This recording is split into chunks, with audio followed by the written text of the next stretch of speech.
Welcome to super 30 Jammu. This is engineer Murtaza और आज मैं आपके लिए लेके आई हूँ सेकंड इक्वेशन ऑफ मोशन, जो कि मैं दोनों जनरल और ग्राफिकल मेथड से दिखाने वाली हूँ with the help of an example of a ball. So are you ready to begin? Let's start.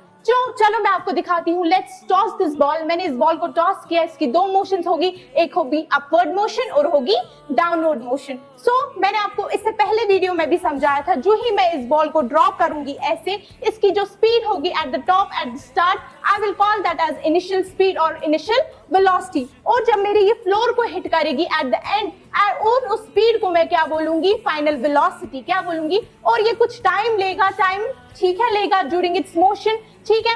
इसकी कुछ एक्सेलरेशन होगी जो ही मैं इसको ड्रॉप करूंगी, ठीक है। इसकी कुछ डिस्प्लेसमेंट होगी, क्या ये कुछ डिस्टेंस कवर करेगा ड्यूरिंग इट्स मोशन। उसके बाद हम आते हैं अपनी जनरल मेथड पे, कैसे हम इसको डिराइव करेंगे। आइए चले देखते हैं।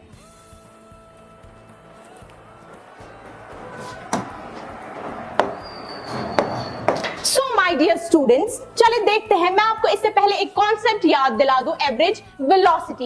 एवरेज वेलोसिटी किसके बराबर होती है? एवरेज वेलोसिटी होती है बराबर total displacement by total time. Very good. Average velocity is equal to total displacement divided by, very good my dear students, total time. So मुझे बताइए, इधर से मैं निकाल सकती हूँ अपना टोटल डिस्प्लेसमेंट? यस, मैं निकाल सकती हूँ। मैं लिखूंगी टोटल डिस्प्लेसमेंट को मैं रिप्रेजेंट करूंगी एस से, that I will take as S equal to average velocity into time. ठीक है my dear students, average velocity आएगी initial velocity plus final velocity divided by 2। देखिए ये आएगी u plus v divided by 2 into time. My dear students, अब यहाँ पे मजा आएगा। हमने इक्वेशन ऑफ मोशन पहली डिराइव की है, वो क्या है? v is equal to u plus at। मैं वही इक्वेशन यहाँ पुट करने जा रही हूँ। देखिए ये आएगा s is equal to u plus v के बदले u प्लस at। ठीक है, इसको ब्रैकेट्स में रख देंगे सो दैट आप कंफ्यूज ना हो जाए। Divide by 2 into t। उसके बाद माय डियर स्टूडेंट्स क्या हो जाएगा? ये आएगा s is equal to 2u by 2 plus क्या आ जाएगा my dear students? 80 by 2 into t। 2 and 2 will go, कहां जाएंगे? भाड़ में जाएंगे। ठीक है, 2 and 2 will go। क्या बचा? s is equal to t को अंदर लाएंगे, बनेगा ut plus it's gonna be half of 80 square. This is our second equation of motion। ये रही हमारी second equation of motion। फिर से एक बार समझाती हूँ क्या किया मैंने। Average velocity equal to total displacement by time. Displacement को रखा average velocity into time. s equal to u plus v divided by 2 into t। Equation of motion पहली मैंने इस पे पुट कर दी, आएगा 2u plus 80 divided by 2। 2 and 2 will go, वहां रहेगा u plus 80 divide by 2 into t, आएगा s equal to ut plus half of 80 square. So please आपको क्लियर हो चुका होगा। आइए इसका ग्राफिकल मेथड डिस्कस करते हैं।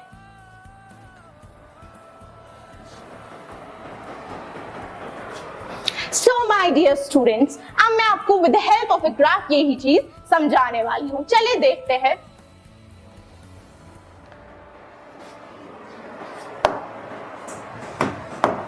सो स्टूडेंट्स, ये रहा मेरा वेलोसिटी टाइम ग्राफ।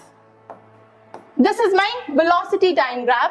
पहले ही जो ही मैंने बॉल को ऊपर से थ्रो किया, सपोज उस टाइम पे मेरी जो वेलोसिटी थी, I call that as u, that is my initial velocity. मेरा ग्राफ कुछ ऐसे जाएगा, ठीक है। This is my initial velocity u at time 0 है। ये टाइम कब है? जब मेरा टाइम 0 है। फिर क्या हो गया?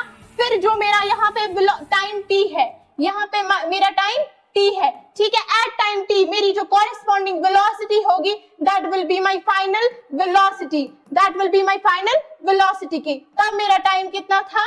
t से 2। ये पूरा कितना रहा? ये रहा मेरा टाइम t इंटरवल में, ठीक है।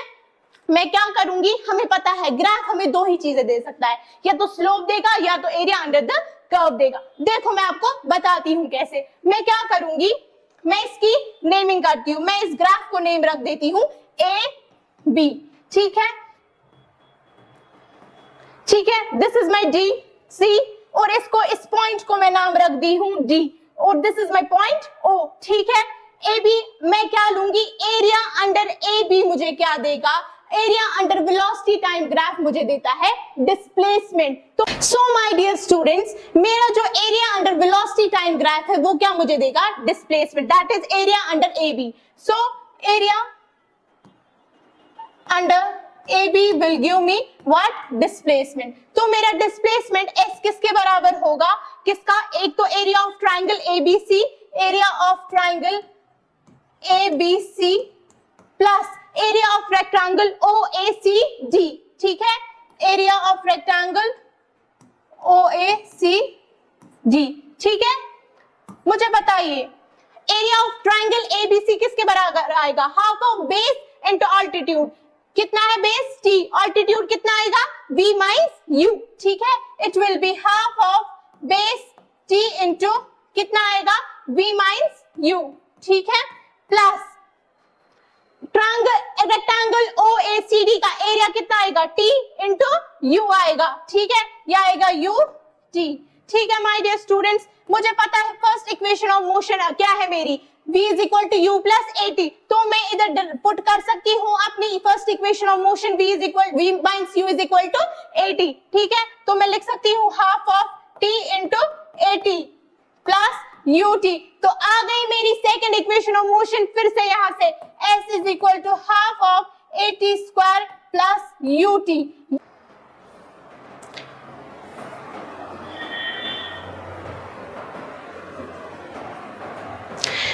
देखिए क्वेश्चन बहुत ही सिंपल है, थोड़ा दिखने में टेढ़ा मेढ़ा लग रहा है, मैं आपको बताती हूँ, मैं आपको समझाती हूँ कि क्वेश्चन क्या डिमांड कर रहा है, क्वेश्चन क्या कहने की कोशिश कर रहा है।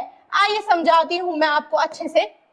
For the velocity time graph, question में हमारे पास वेलोसिटी टाइम ग्राफ दिया है, below the distance covered by the body, बोलते हैं जो डिस्टेंस कवर करेगी body in last 2 seconds of its motion is what fraction of the total distance covered by it in all 7 seconds। मैं आपको question का ऐसे निचोड़ समझा दूं, क्वेश्चन हमसे डिमांड कर रहा है, क्वेश्चन क्या हमें बोल रहा है, क्वेश्चन बता रहा है फ्रैक्शन निकालो आप किसका, distance covered by in body in last 2 seconds divided by the distance covered by the body in total 7 seconds।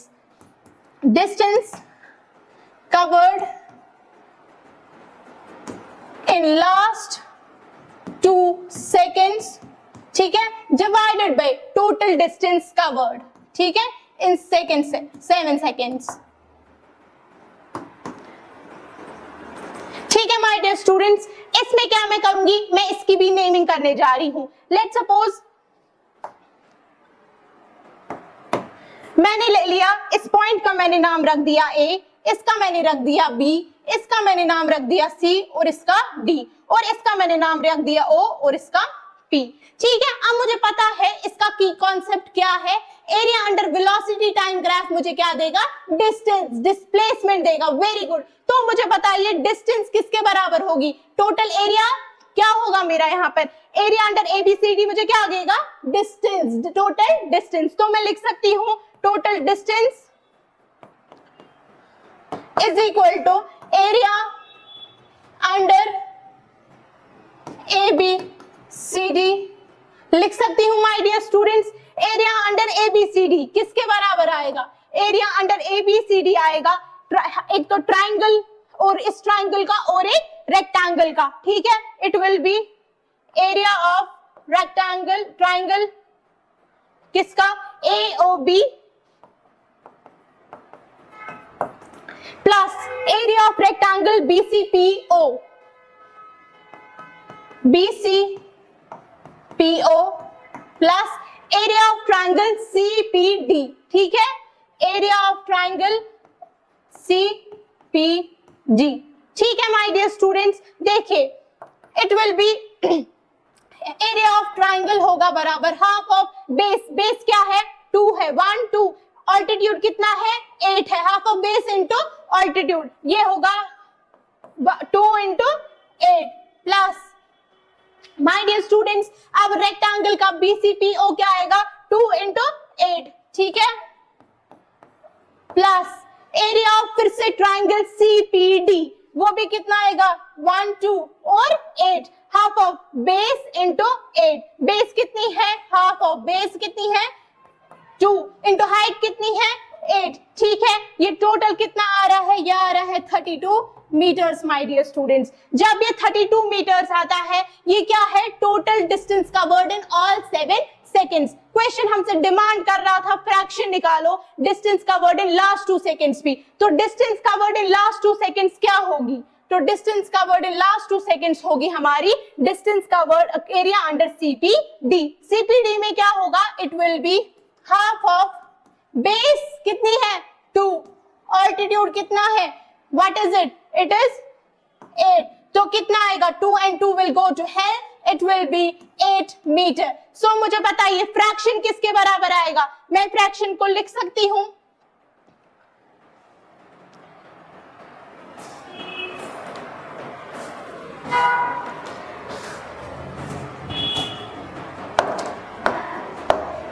मैं फ्रैक्शन को लिख सकती हूं, fraction is equal to distance covered in last 2 seconds in last 2 seconds divided by distance, total distance covered, ठीक है, total distance covered। So my dear students, मुझे बताओ हमने जो अभी डिस्टेंस निकाली in last 2 seconds, that was area under CPD, वो कितना हमें आया था, that was equal to 8 metre divided by total distance cover was 32 metre, it is equal to 1/4, ठीक है। This question is equal to, ये क्या आंसर आता है इसका 1/4, मीटर नहीं आएगा क्योंकि metre and metre will go, या इसका कोई यूनिट नहीं आएगा, it is 1/4। This question was asked in NEET 2019 और PMT 2004 में भी ये क्वेश्चन पूछा गया था और NEET 2019 में फिर से ये क्वेश्चन पूछा गया था। ऐसे सवाल आप आज भी एक्सपेक्ट कर सकते हैं और आज भी देख सकते हैं। होप गाइस ये क्वेश्चन आपको पूरी तरीके से अंडरस्टैंड हो गया होगा। प्लीज मेरे साथ बने रहे, आगे भी बनते हैं, आगे भी चलते हैं, क्वेश्चंस करते रहते हैं। Hope you guys you all understood it, ठीक है। मेरे साथ बने रहे, नेक्स्ट लेक्चर में नेक्स्ट इक्वेशन ऑफ मोशन को आगे देखते हैं। Stay blessed, stay tuned, thank you.